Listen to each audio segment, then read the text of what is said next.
Hi there. So I wanted to talk today about pruning basil.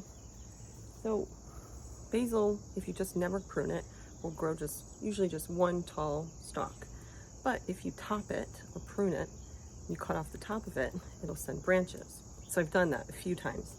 So now what you see is I have a basil bush that's kind of tucked in amongst the kale. Because it's been in the ground for a while and it's the end of the summer, it's trying to go to flower and start making seeds. But I want to keep eating it because I'm going to make a big thing of pesto. So what I've been doing is cutting off the flowers.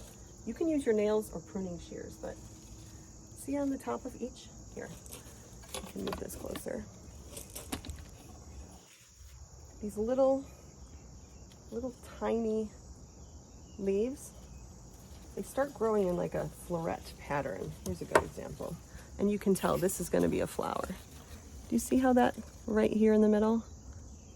It's got like, it looks almost like the way flower petals would grow. And if you leave it, this is what you get. So what I want to do is definitely cut off the flower that's already there by just cutting the stem underneath, taking this whole thing off, and then eating this. A lot of plants that you eat for the leaves, definitely like lettuce, spinach, arugula, if you let them go to flower, they taste disgusting. They get very bitter. And mint will do the same. Basil, it does it a little bit, but not as much. This also though, like I'm gonna chuck out this leaf because this has some bug damage, probably slugs. But yeah, so anyways, I'm gonna go around anywhere that there's starting to be a little floret. I'm just gonna snip that off. And you don't even have to be worried about sacrificing all this basil because most of it will still taste good. And you can make something out of it. I've put a bunch in my dehydrator. I've made so many caprese salads. I've invented random things where I just saute all my veggies and make kind of like a ratatouille. You can also just make a basil oil, just puree it in some olive oil and then drizzle it on whatever you're eating, assuming you like basil enough to do that, which I definitely do.